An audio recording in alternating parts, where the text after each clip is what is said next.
Thank you very much, Minister Bjerre. Now I give the floor to the President of the European Commission, Ursula von der Leyen. I take the opportunity to wish her a very happy birthday.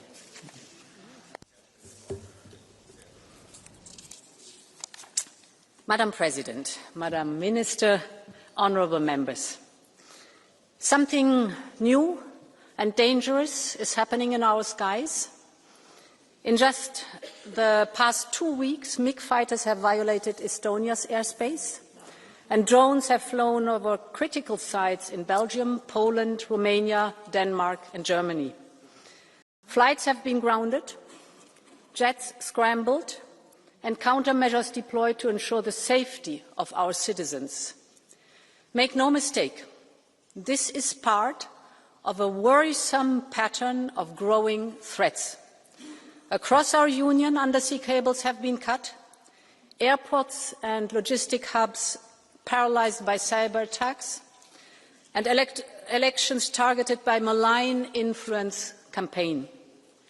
These incidents are calculated to linger in the twilight of deniability. This is not random harassment. It is a coherent and escalating campaign to unsettle our citizens, test our resolve, divide our union and weaken our support for Ukraine. And it is time to call it by its name. This is hybrid warfare, and we have to take it very serious. To those who still doubt, look at what is happening. One incident may be a mistake. 2 incidents a coincidence. But 3, 5, 10. This is a deliberate and targeted grey zone campaign against Europe. And Europe must respond. We must investigate every incident, and we must not shy away from attributing responsibility, because every square centimetre of our territory must be protected and safe. And honourable members, Russia wants to sow division. We have to answer with unity. It was Italian pilots under NATO's air policing mission that escorted Russian jets from Estonian skies. Ukrainian experts are sharing frontline expertise to help member states counter drone incursions. This is solidarity in action. But we must not only react, we must deter. Because if we hesitate to act, the grey zone will only expand. The founding mission of the European Union is to preserve peace. And today that means having the capacity to deter aggression and provocation.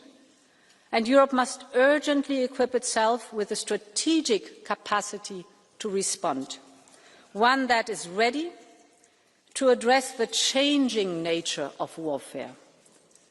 We must develop and maintain it together, and we must be capable of responding in real time. Now, the work has already begun. We are seeing the biggest surge of defence spending in the history of the Union. The Readiness 2030 agenda will mobilise up to €800 billion till 2030. Now we need a precise pan-European plan, coordinated very closely with NATO, on how to move forward. And this is the core of the scoping paper we presented to leaders in Copenhagen last week. And soon we will present, actually in 2 weeks, we will present our Readiness Roadmap 2030 that we call Preserving Peace.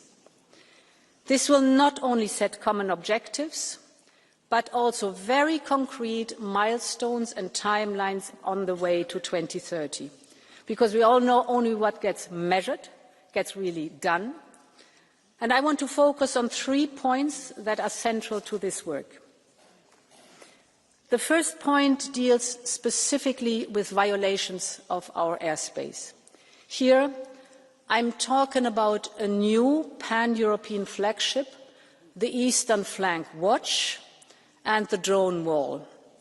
And the drone wall is our response to the realities of modern warfare. Just think about what happened in Poland. we had to deploy very expensive systems, actually latest generation fighter jets, to take down relatively cheap mass-produced drones. So this is absolutely not sustainable.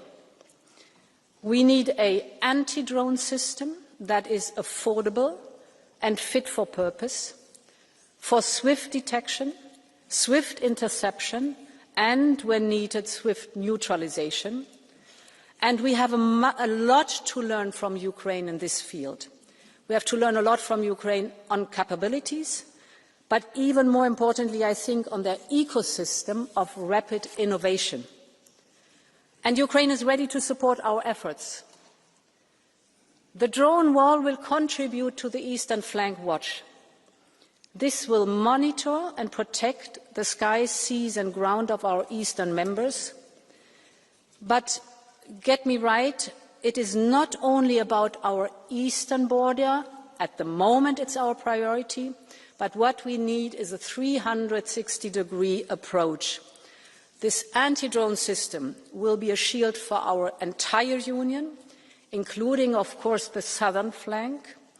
And it should be designed to address a wide spectrum of challenges, from responding to natural disasters, to tackling international organized crime, from monitoring weaponized migration, to controlling the Russian shadow fleet, and the list is long. Autonomous systems are at the center of the 21st century security, and Europe must be at the cutting edge. Honourable members, the protection of our people, our skies and our infrastructure requires more than drones. It requires drones, but more than that. And this brings me to my second point, that is critical capabilities. We have already identified 9 critical capabilities, from air defence to cyber to electronic warfare. For each of these, we will form collective capability coalitions that are groups of member states committed to deliver together and fast. We have seen this lead nation model deliver before. Just think of the Czech initiative or of the Danish-led initiative to provide weapons and ammunition to Ukraine, very successful. There also one nation took the lead. Others joined in to place larger orders. Industry scaled up and prices went down. So we will now expand this across the board. This is fast, this is efficient, and most importantly of all, it is made in Europe. My third point, none of this is possible without a strong European defence industry. We need to be able to rely on our own industrial base, specifically in critical times. Today, as we all know, most investment goes outside the European Union. In other words, these are jobs outside Europe. This is absolutely not sustainable. Our surge in defence spending must also be an engine of growth here in the European Union. I know that partially this is already happening. We see new factories and production lines that are springing up across Europe. That's good. Our defence industry is hiring thousands of skilled workers, also very good. And we see that the spillovers are being felt in other industries too. And we've seen it time and again. New technologies, born in the defence sectors, bringing new applications for civilian industries, whether it is from cybersecurity tools to, for example, advanced materials for shipbuilding and aerospace. Our new defence investment can and it must contribute to Europe's competitiveness.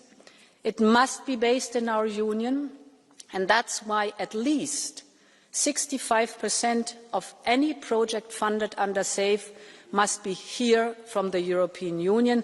This is European money, and we want to see a return on investment of this European money in jobs here in Europe.